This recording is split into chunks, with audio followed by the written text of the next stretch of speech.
Daggermouth by HM Wolfe, can we please talk about this book? I was up until 1 a.m. last night finishing it. I pretty much could not put this book down from the 70% mark until I finished the book, but really the whole book was unputdownable. You are hooked from the first page and just the POV that you're dropped in and just what the situation is. The tone is set from the get-go and it had its claws in me. I cried, I swooned, I was in disbelief, I gasped. Daggermouth was a breath of fresh air lately in my romantic-y types of stories and things that I've been reading, and I want to read more of this kind of book. If I was going to write a dystopian romance, I would want to write it like this book. That would be my goal. It was like crack. I couldn't stop. The scoop on this book is Daggermouth was indie published at the end of last year, so 2025, has been picked up for traditional publishing as well as the sequel book. It is a planned duology, and both books will be released this year in 2026. This is a dystopian true enemies to lovers romance, and it features MCs that are in their 30s, which I absolutely love as a 40-year-old woman. Give me more characters that are in midlife, please. It is graphic, it is violent, it is a mirror to the times. It was very unsettling how a lot of the tensions and conflicts in this book are in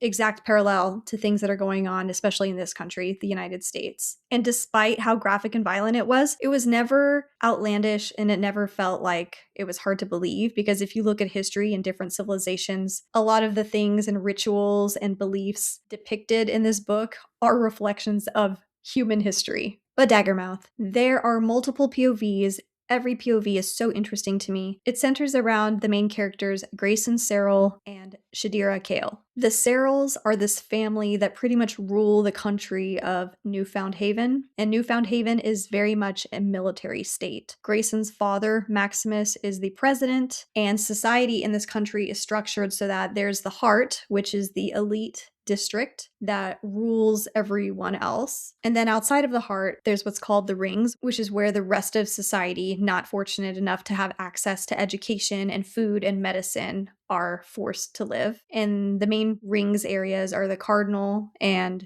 the Boundary. It's also mentioned a couple times that there are other countries outside of Newfound Haven, and I'm not going to spoil anything in this video, but you are told that there are other countries outside of Newfound Haven. Newfound Haven is just the biggest country with access to the most resources, at least for the top 1% of its people. And interestingly enough, I mentioned that this book was graphic and violent. There is a heavy, heavy theme of domestic violence in this book. If you have been hearing about Daggermouth and you're wondering if you should read it, just be aware that there is a lot of sexual assault type of stuff. There's a large amount of domestic violence in this story, and there's just a lot of trauma around that, so just be fair warned. But in this story, you're given so many different character POVs. You have Greyson Serel, who is who the book opens up with, and this is not a spoiler, but he's known as the executioner for the elites, and his job is literally just killing people every single day. He's given a list of people that have made some offense to this regime, and it's his job to execute them in a public forum. He has a sister named Lyra. They have a dead older brother named Brooker, who was assassinated years ago. Their father, President Serel Maximus, is married to a woman named Alara, who is pretty much an absent mother kind of character that you'll come to see. And then there's the main female character, Shadira, who is just a straight up badass. She's a warrior. She has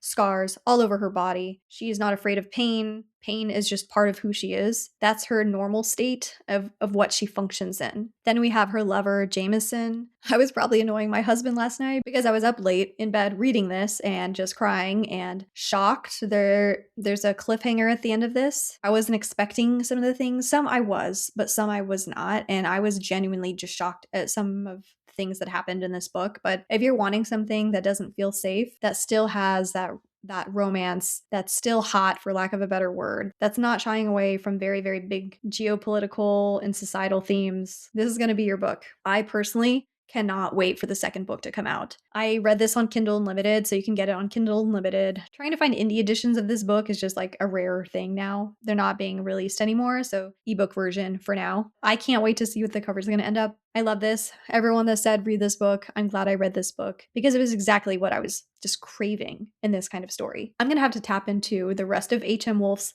backlist because just something about her writing. She just wasn't afraid to do things. She wasn't afraid of the ugliness or the violence, just the dynamics that she wrote with characters and family members. It was just so good. Hit me right in the feels. It was definitely one of those books. I finished it and I was just like, upset, all in my feelings, feeling a million different things. Because on one hand, you feel very relieved in some ways, you feel absolutely destroyed in other ways, you feel shocked. You're just feeling all the things. So just, go stare at a wall for 10 business days and you'll be you'll be fine, and then read something else. So I hope this review of Daggermouth by HM Wolfe offered some kind of value to you, let you know a little bit about what to expect, and hopefully you go and pick it up. I am going to be supporting this author. I love her. If you've read this book, let me know your thoughts. I hope you enjoyed. Until next time, I will see you soon. Bye.